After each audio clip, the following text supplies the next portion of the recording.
Welcome to the Wisdom Circle. To subscribe or follow us on your favorite podcast platforms, please visit us at www.thewisdomcircle.com. So LA is kind of a tough spot right now, right? Because it's hard to break in from Philadelphia. It's hard to go out there and pay the rent required to live there. And then I start thinking about, well, I want to say this one thing about theme parks. As you may or may not know, theme parks are the most profitable part of Disney and NBC Universal. They break even on the networks. Movies make money and lose money. The theme parks are the cash cow. At Comcast, I can tell you because it's a publicly traded company, I think it's 37% of their profits come from the Universal theme parks. So never discount a production job at a theme park. And it's warmer there. I know you're in Philly. But then I was thinking about, so have you looked at, because this is kind of what I think if I were sitting in your chair, I'm trying to put myself in that chair. It's been a long time. What about inside Philadelphia? Are there production companies in Philadelphia, or Comcast is in Philadelphia, but they have no production? But are there small companies that are producing commercials? Are there ad agencies that are, some of the greatest directors and producers of Hollywood started out producing commercials? So I just wonder if you need to narrow the focus, forget LA for now, forget Orlando for now, think about Philadelphia and the industry you want to be in. And have you dug into that? Yeah, maybe there's 4 companies, maybe there's 40, I don't know. But I'm just thinking that's probably what I would lean into with all the barriers you face. And by the way, I'm not discounting, I don't think Tony is either. You grew up with COVID and you grew up with fires in LA and the writer's strike. So you've really, let's say it, you've had it rough for someone who's coming out of school with a dream and a resume. So we're kind of here to do a little triage, a little Red Cross. Have you looked inside like a commutable distance? I don't know what, it could be southern New Jersey to northern Delaware, or have you done that? Yeah, I've actually started to more now, which is funny because I've been home for a little over a year. Because I think for a little bit, my brain was so, I have to be in LA or I have to be wherever, and nothing could be happening here. And the reality is, well, no, like if this is where you are, how can you steward where you are, right? And I think I actually just reached out to someone on LinkedIn, I think maybe 2 days ago, who owns a studio in like right outside of Philly, which I'm outside of Philadelphia. So it's also close to New Jersey. So yes, there are. I don't know how many, and I haven't done a deep enough hunt, but I know they exist. And now I'm starting to accept that they exist and not everything has to be in LA or New York City. Yeah. But yeah, I think my brain was so in this mindset of nothing's happening here, I have to get there. But the reality is it's happening everywhere. And if you're not there, how can you be in it now? So yes, I'm starting to pick up my game on the Philadelphia. Well, it goes to Tony's point. Tony, you said something earlier about that exact line of thinking, which is, fish where the fish are, more or less. I'm not capturing it exactly, but I think that's, that's something to consider. So it's good that I think it's important, and it's not easy. None of this is easier, and so, but I think you want to try to figure out creative ways to not be on the pile, like as you said, because I think, as I understand it, for so many companies, sort of say a big company like Disney, things that come into HR go into some computer, they spit things out, they accept things, and I think it's about either through relationships, but even with that, I've had students reach out to me on LinkedIn and say, "Can I have 5 minutes of your time?" And I will do that. Now, not everyone will do that, but I think you want to find ways to go directly to someone in production, whether or to say, "Okay, I'm going to go to LA for a week," and and do it reasonably. Stay at a reasonable hotel. Fly out there, and I'm going to say to people, I'm going to be in LA for June 1st to June 8th, and can I stop by, and take 15 minutes of your time and see what you can maybe stir up, because a lot of people, if they think for 6 seconds, it's like I was in the same position Aaron was, and you're personable, right? And so that's a win. Most people draw an opinion of someone in the first 10 seconds of an interview, right? Um, and when you do these things, if this makes sense, so whether you do this in LA or New York or to Ray's Point, Philadelphia, I would try my best to get in to see people with a polite way, even if it's like for 10 or 15 minutes of their time. And then when you're in there, and not to keep using my niece as an example, because she's still struggling to get ahead, believe me. But when she got an internship at CAA, and there was like, you know, whatever it was, 30 people, and they got to three, she asked questions that were different than what the other interns asked. So I think when you get these opportunities, I'm sure Ray and I got 1,000 interviews where someone said, I want to get into sports. Well, what does that mean? You want to get into sports. You want to be around sports. We probably did the same thing. So when you do get those opportunities, I think if you can really say, I want to work in this space because I think I can add this. As I've observed the industry, I think I can do this, this, and this, right? She turned out to have a real knack of reading a script. She could read a script. They would say, here, read 10 scripts. And she could read 10 scripts and say, these 8 are no good. These 2 are good, but they need these kind of changes. And they got to respect her opinion. So what did I just sort of recapping, how do you narrow it down? How do you go to some of these production companies? How do you try to just take 15 minutes of their time? And then when you're in there, you want to find a way to say, I just don't want to get in the business, but here's things I think I can do to help you and impact you. Here's the strengths I think I have that need to be developed, but I think can be helpful right from the beginning. So I don't know if any of that made sense, but we're throwing a lot at you, right? We're throwing a lot at the board. Oh, I love it. I'm taking it all in. And you picked an industry other than sports that's about the most difficult to get into, and it never, it's always a work in progress. Having done some Broadway, I've known actors who got on Broadway and got a show, and they think, okay, I made it. They never get another show. It's because it's just, it just you have to keep working it.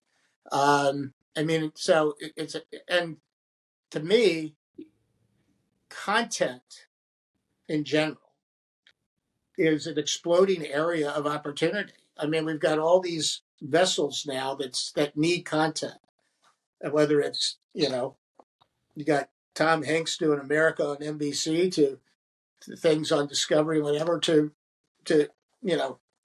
all these series that people are handing over dollar bills to say go develop this content. So it's not like you're in an area that's shrinking. You're in an area that you want to get into that's expanding. So to your point, how do I get in there? I think one of the things that just occurred to me when I'm just trying to put a lot of what Tony and I have said, and we want to give you more time, Erin, so we'll do a little Q&A if you have any more questions for us. But, 2 things. One is talking about, breaking it into smaller pieces and looking at smaller, because Tony said something, I'm like, but then he said exactly what I was thinking, which is there's so much need for content. So it is a hard business to break into, depending on, do you want to be an actor or an actress? And even then, I don't think there's an actor or actress in Hollywood in the last 20 years who isn't working on some show, on some streaming service or whatever. So the point is, it's really about breaking it down into smaller chunks. And that could be literally watching the end of a whole bunch of TV shows on Netflix, Paramount, Max, whatever, and look at all the companies. I mean, you'll see 8 individual production companies. It might be on Max, but there are 8 companies. That's your prospect list. And do that with 14 shows and write them all down. And you're going to have like 40 companies you may have never heard of before. And that becomes a prospect list, right? Your prospects and suspects. Some might be suspects, some might be prospects. But I think, it's a numbers game. And going back, 2 other things I want to say. One is we talked earlier, you and I, via email, Erin, about when things that you're pursuing don't necessarily align with what you really want to do. I don't know that I didn't predict my career. No one can predict their career. In fact, I probably said that in the class you and I were in. Two things. One is be comfortable being uncomfortable, one of my favorite lines. And the other is if you think you know where you're going, you have no idea. I wanted to be a radio disc jockey, playing records. And my cousin, and my long story short, that didn't work out for family reasons. Not that I ever tried and failed. I just never tried because something came up with my dad and my mom, and I had to stay home with my mom. My dad passed away, etc. So leaving New York to go be a DJ in Duluth, Minnesota was not a good idea. My cousin, who worked at an ad agency, said, well, we have a job for a network radio buyer at Ted Bates Advertising. It's not being a DJ, but it's in the radio business. And I went there. And, 46 years later, I retired. I was never thinking I would be a negotiator, a buyer, a seller, a president, a CEO, whatever the heck I was. I want to be a DJ. So some of it's like, follow the lead and just see what happens. And sometimes, I know that your generation, and I give you credit for it, want to do what you love and build your life around that. You're not aiming for the picket fence and the house here with the nice car in the driveway. It's like, I want to do what I love. Whatever I make will be the amount of money I can build my life on. And I think it's a great thing. Even with that said, there are times where you're not going to be able to follow it exactly the way you want. The other thing, to Tony's point, and then I'll stop because we are getting close to Q&A time, if you have any, and otherwise we can talk all day. Tony's point about sending notes to people about do you have 5 or 10 minutes? I'd love to, or 15, ask for 15 and maybe you get 10.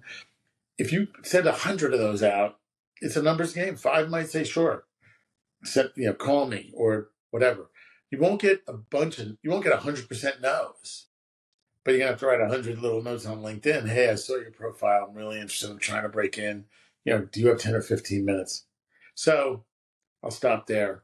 But I think a lot of it's trying to make bite size. And I told the Warren offspring, inch by inch, life's a cinch. By the yard, life is hard.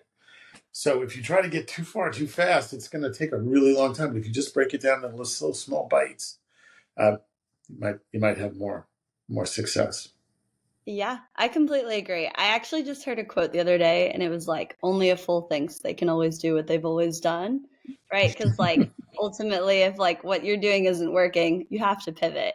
But kind of to what you both said, I do think there was a point where, and I think my mind still goes to the big fish of oh, I want Disney Studios or NBC Universal.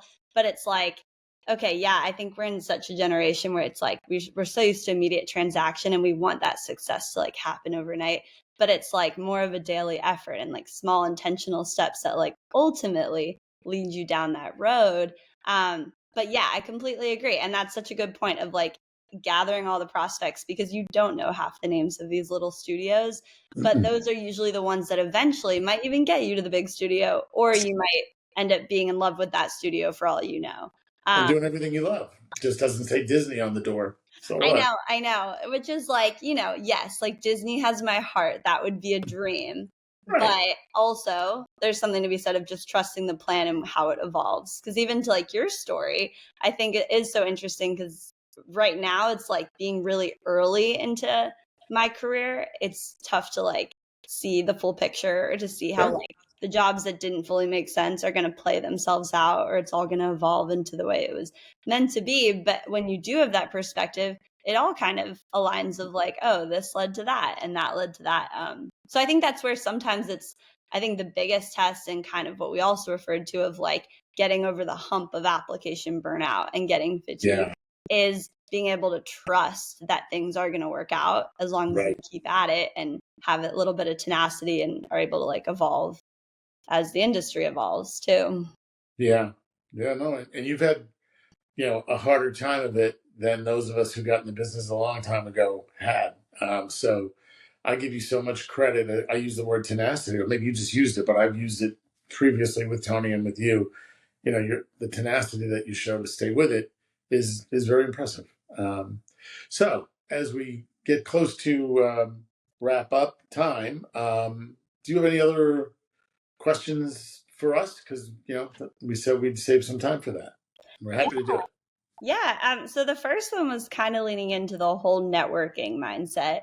And, I feel like we're in such a time, and I can speak on the struggle of being that people pleaser. And as much as you want to get where you want to go, and that comes with kind of having to be maybe even pushy with your network, that can be incredibly uncomfortable because you also don't want to be too much or too whatever. But do you think it's best to be the squeaky wheel? I'll take it, Tony, because Erin was my invitation. So there's a difference between a noisy squeaky wheel and I love squeaky wheels. I don't want, over the top pace is the key. You have to give people, you have to realize, I've always said this to people, this looking for a job may be your full-time job, but it's not the person that you're reaching out to's full-time job. So your perspective and the anxiety and the desire and the everything is going to be higher. So, but regular communication in a thoughtful, smart way, to me, is absolutely fine. It's not like one and done. Okay, because I'd say, well, I never heard from her again.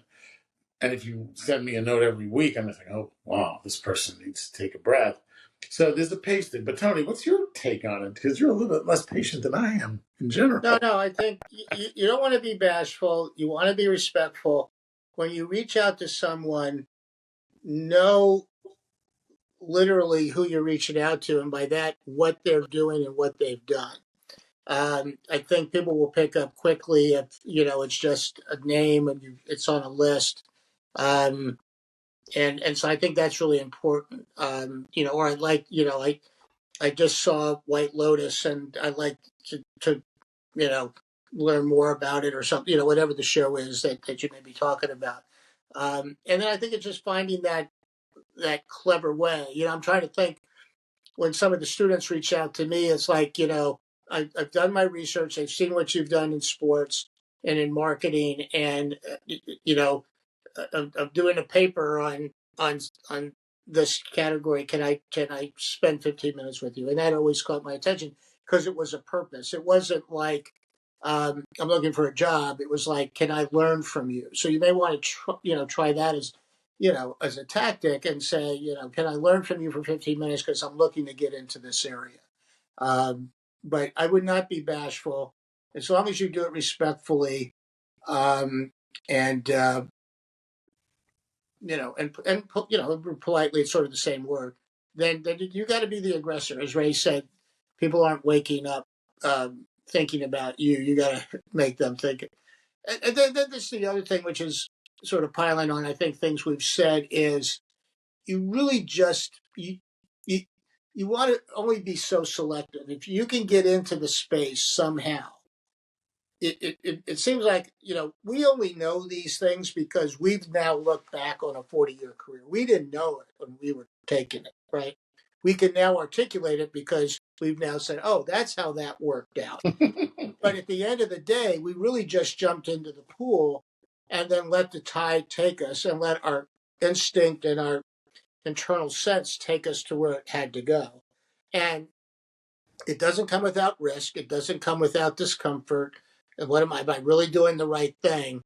And I always say to young people, which I said to myself when I went to Anheuser-Busch, you know what? If it doesn't work out and this was the worst decision you ever made, you can go back to New York City. It took me 26 years to do it because it turned out to be the right decision. But it doesn't come without taking that uncomfortable sense of, I'm jumping into this. Doesn't, it feels right. You don't know until you do. But always have that comfort saying, well, if that was the wrong decision, then I'll go back and find something else. So.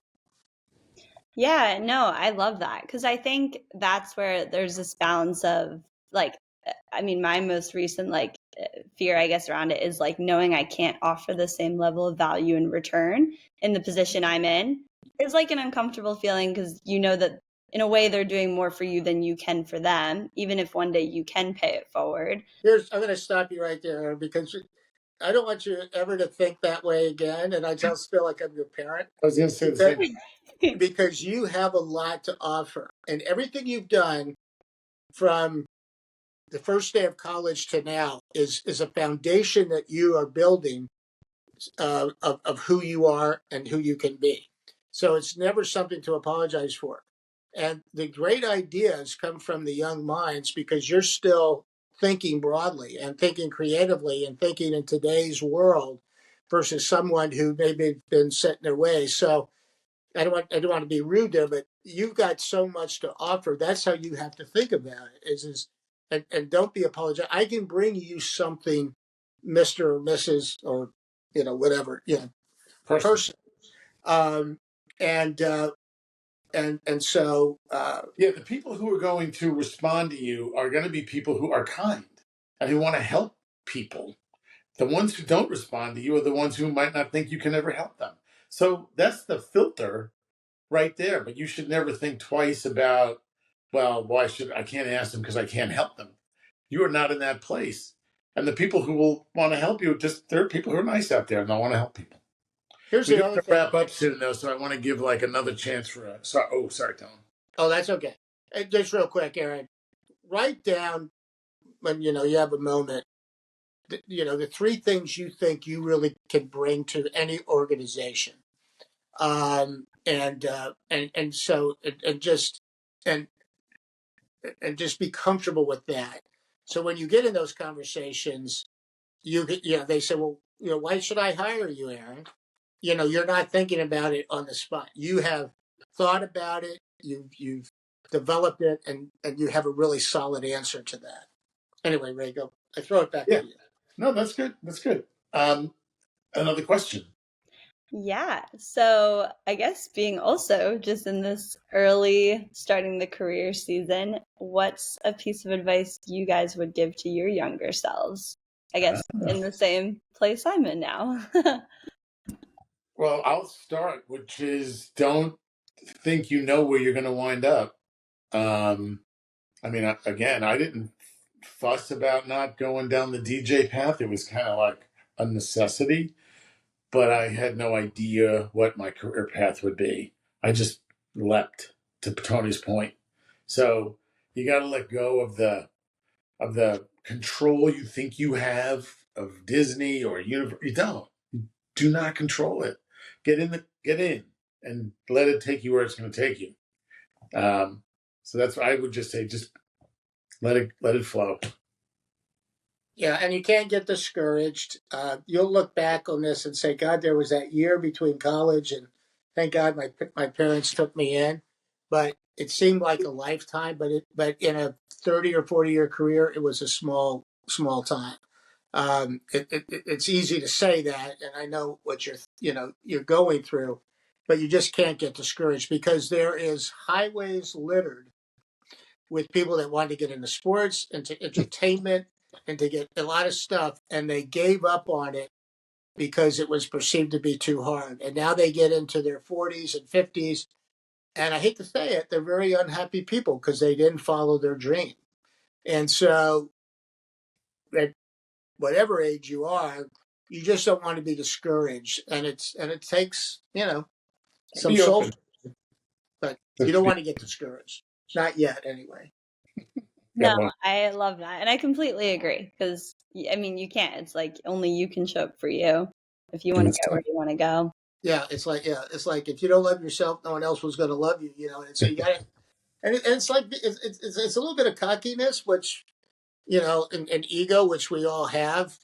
We had a president once in a company saying, "Hey, let's just recognize we all have ego. It's just how we manage the ego as we go forward, because it takes that kind of energy to be successful and to win people over. So you start with a lot of great basics, which a lot of people don't have. And so now you just have to get those presented in a way and get in front of people, which we're talking about. Yeah. All right, so we'll take another one, and then I think we're going to wrap it so that we can let everybody do their thing. All right. So my last question is, what qualities do you think make someone stick out as a prospective or active employee, like just as a good candidate? So for me, it was always someone who looked you straight in the eye, someone who had a sense of themselves, someone who wasn't trying too hard to tell me how much they want to work for the company I'm at, but that they have just a passion for the business that we're in. Passion is a really big deal in an interview, in a conversation, without it being aggressive. So, your passion actually comes through really nicely. You can tell that you're passionate about what you're trying to accomplish. And I would say, that's a really important part for me. Yeah, it's just piggybacking on that. To me, it's about trust, honesty. It's understanding that there are no shortcuts. You got to work hard, and it's about someone who I know is going to. There's you should watch it. One of our last podcasts was with Kathy Casso, who worked with me at Anheuser-Busch, and she was a woman in business when she was the only woman in the room in the late 80s, early 90s. And she said, I always knew I didn't want to be, I wanted to just be a person, one of the people in the room, but I had to work harder than everybody else to bring that. So I would study and I would know things so I was prepared in the room. So preparation. Preparation. Yeah. So those are the things. I taught a course at NYU on leadership and crisis management. I probably read 20 books on leaderships, from Green Beret to leaders to admirals to whatever. And you can succinct it down to about 5 bullet points. And it was trust, collaboration, honesty, um, sort of working well with others, and being innovative. You don't need another person who's just going to tell you what you're already doing or what you want to hear. You want, can I get good ideas from this person? And it really sort of knuckles down to, or trims down to, those sort of 5 or 6 things. Anyway, wrap it up, Ray. There it is. There it is. Holy cow. What a cap on it. I'll tell you what. That was good. I was impressed you remembered all those notes. Very nice. Well, the brain hasn't, I haven't gone into dementia yet. Well, Erin, I hope you found this to be helpful and fun, as I promised you it would be. And we really enjoyed having you. So thank you for being in the Wisdom Circle. Thank you for having me. I was kind of thinking, like, going into this, that it was probably going to serve a lot of people in a very similar season of life. But equally, I was like, I'm probably going to replay it and take all my notes, like, in the moment and right after this, because I knew I was going to gain so much as I did. So thank you, guys. It was so fun. We enjoyed it. Keep in touch. Oh, for sure. Excellent. Thank you. Thank you.